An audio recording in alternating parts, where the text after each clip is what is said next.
It was a cold, gray afternoon, the kind of day that makes any place seem darker, and I had decided to visit my grandfather's grave. The cemetery was empty and silent, with the occasional gust of wind blowing dry leaves across the ground. There was something melancholy about that place, but I liked feeling that sadness. It made me remember him. I always walked the same paths, passing familiar headstones, until I reached the grave where he rested. I knelt down in front of the tomb to clear some dry leaves and arrange the flowers I had brought when something further ahead caught my attention. There was an open grave, surrounded by wooden planks, with a thin white cloth covering the hole. I found it strange. It wasn't common for a grave to be left like that, unattended, especially at that hour. Curiosity pulled me closer. I walked to the edge of the grave, and the smell of freshly disturbed earth filled my nostrils. I hesitated for a moment before looking inside, but when I finally mustered the courage, what I saw made me freeze. There was a coffin down there, half covered with dirt, but that wasn't what disturbed me. The coffin was slightly open, the lid raised just enough as if someone had tried to get out. I could see a pale, wrinkled hand partially exposed, resting on the edge, with the fingers contorted at a strange angle. The air felt colder than before, and the sensation of being watched grew stronger. I took a step back, my heart racing, trying to find some logical explanation. Maybe it was a recently exhumed body, or some macabre mistake by the gravediggers.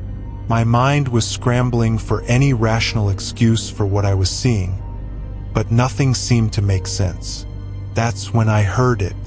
A low sound, a moan that came from the bottom of the grave. The sound was faint, almost like a whisper, but clear enough to make my blood run cold. It sounded like the voice of someone in agony, pleading for help. I turned to run, but something stopped me. A chill ran down my spine when I realized that the hand, which had been motionless before, was now moving. Slowly, the fingers were curling and uncurling, as if trying to grasp something. My mind went into panic. Every part of me screamed to flee, but my feet were rooted to the ground, unable to move. Everything around me seemed to grow darker, the air heavier, and the only thing I could hear was the faint moaning echoing from the depths of that grave. Finally, I managed to force myself to take a few steps back, but my eyes couldn't look away from that contorting hand. That's when the coffin lid began to creak, opening wider, revealing a pale, cadaverous face. The eyes were closed, but the mouth was slightly open, and a strangled sound escaped from it, as if trying to scream without having the strength. I saw the lips trembling slightly, and at that moment, the eyes suddenly opened, revealing a dark, empty void, like two bottomless caves. Panic seized me. I screamed at the top of my lungs and ran, not looking back. My feet pounded against the gravel path as the sound of the moans seemed to follow me.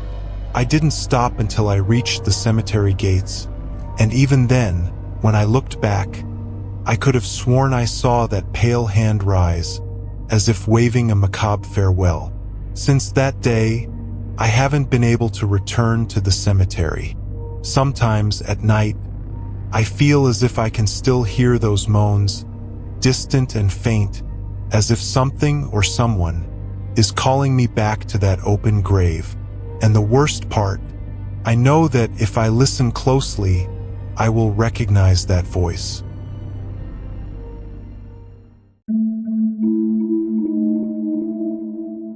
My aunt was always a remarkable figure in the family.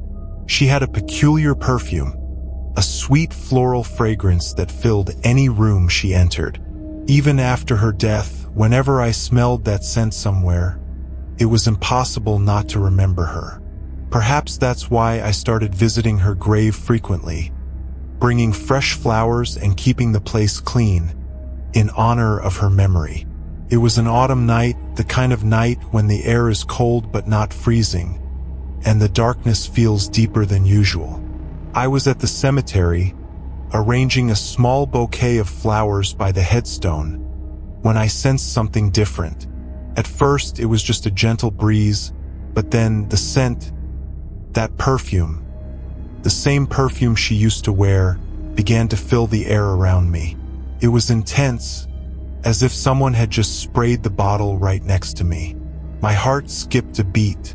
I looked around, but the cemetery was empty. There was no one there. No visitors, no guards, just me and the unsettling silence that enveloped the place. The fragrance seemed to grow stronger, becoming more intense, almost to the point of suffocation. I felt a chill run down my spine, but I tried to convince myself it was just a coincidence. Maybe the wind was carrying the scent from somewhere nearby, although I knew there was nothing around that could explain it.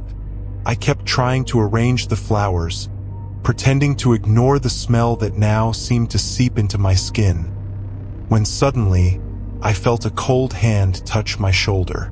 It wasn't a light sensation, like a breeze, but a firm and undeniable touch. I quickly turned around, expecting to see someone, but there was nothing except the emptiness of the night. The perfume, however, lingered. It was as if I was surrounded by it, like an invisible mist. My mind started to race, recalling the stories my grandmother used to tell about souls trapped in this world, unable to move on.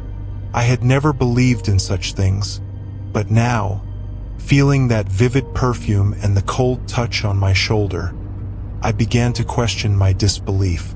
It was dark, and the shadows of the trees seemed to move around the headstones, forming shapes that made me feel watched. Quickening my pace, I began walking toward the cemetery gate, but the perfume stayed with me.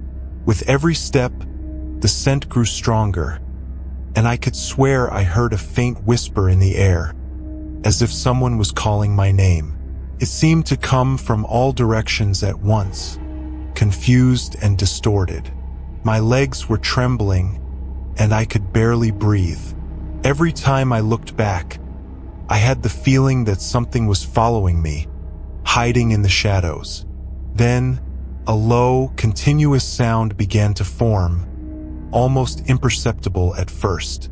It was the sound of laughter, muffled laughter, distant, as if it came from far beyond the world of the living. My hands turned cold and sweaty, and my instincts screamed at me to run.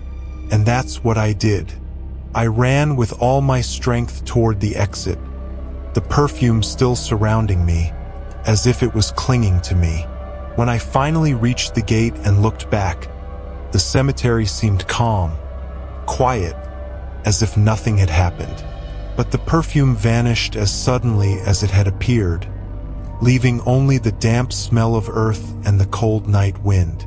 I could still feel the icy touch on my shoulder, as if an invisible mark had been left there. Since then, whenever I think of going back to visit my aunt's grave, I smell that same perfume. Sometimes it appears out of nowhere, when I'm alone at home or walking down the street. It's always the same scent, the same intensity, and it always brings with it a feeling that I'm not really alone. And the most terrifying part? Sometimes, in the quietest moments, I can still hear that distant whisper, calling my name, as if it wants me to return to the cemetery. Deep down, I know there is something I didn't find that night, something that is still waiting for me. And the worst part, I dread what I will find if I ever decide to follow the perfume back to where it comes from.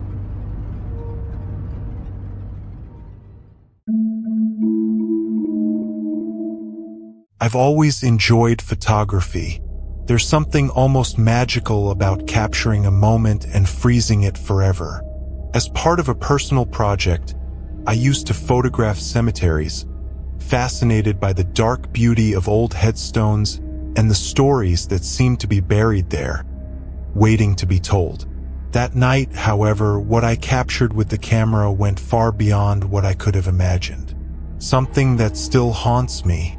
It was a cold night, and the cemetery was shrouded in a thick fog, making the headstones and mausoleums seem to float in the darkness.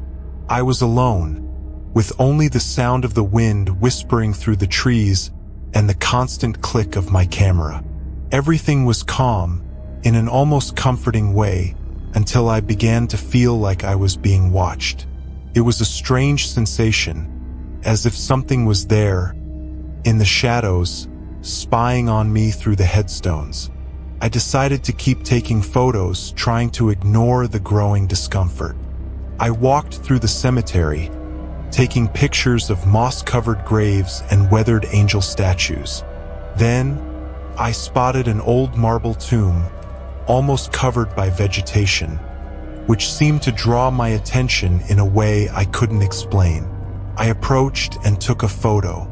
At that moment, I felt a chill run down my spine, but there was nothing unusual in sight. At least that's what I thought. As I reviewed the photos on the camera screen, I noticed something strange in that last image. There was a shadowy figure beside the headstone, something I was certain wasn't there when I took the picture. At first, I thought it was just a shadow, maybe an illusion caused by the fog. I zoomed in on the image, trying to understand what I was seeing, and that's when my heart started racing. The figure in the photo wasn't just a dark smudge. It appeared to be a person. No, more than that. It was a human shape, but deformed in a way that defied any explanation. It was hunched over, with long, thin arms hanging by its sides, and the contours of its face were indistinct, as if it were cloaked in a darkness that seemed to swallow any trace of expression. There was something in the eyes, or where the eyes should have been, that filled me with deep fear. They were two dark, empty cavities that seemed to stare back at me, even through the camera screen. I decided to take another picture of the same spot, trying to recreate the angle to see if the figure would disappear. But this time, the fog seemed thicker, and my breathing became heavy, as if the air around me had grown denser. I clicked again and checked the new image. The figure was still there, but this time it was closer to the lens, as if it had moved towards me. It was impossible. Nothing in the cemetery had shifted, I was sure. And yet, that thing was now just a few meters from where I stood. Panic began to grow inside me, but my curiosity kept me from running away. I took a third picture, my finger trembling on the shutter button. The click echoed through the empty cemetery, and when I looked at the screen, a deep chill invaded my body. The figure was now clearly visible, close enough that I could make out something terrible on its face. The mouth was slightly open, as if it were screaming, but no sound came out. It was a scream frozen in time, captured by the camera, and I felt as if I could hear a distant lament coming from far beyond the world of the living. I couldn't take it anymore. I ran towards the cemetery exit, stumbling over stones and roots as the fog seemed to close in around me, almost suffocating. I felt that the thing was following me, even though I couldn't see it. When I finally passed through the iron gates, I turned to look back, and the cemetery seemed empty again, wrapped in a silence that was almost deafening. I reached home breathless and immediately connected the camera to the computer to review the photos more clearly. I needed to be sure of what I had captured, to know that it wasn't just my mind playing tricks on me. But as I zoomed in on the images on the monitor, I felt my stomach turn. The shadowy figure was in every photo I took that night, and in each one, it seemed to be closer to me, as if it had slowly approached, waiting for the right moment to reach me. I deleted the photos, but the fear didn't go away. Since that night, I can no longer photograph cemeteries or any similar places. Sometimes, when I'm alone at home, I feel as if someone is behind me, and I hear a faint whisper, almost imperceptible, like the sound of a camera shutter closing. And the most terrifying thing, I know that if I look at the photos I took again, I'll see that empty face and its open mouth, still trying to scream,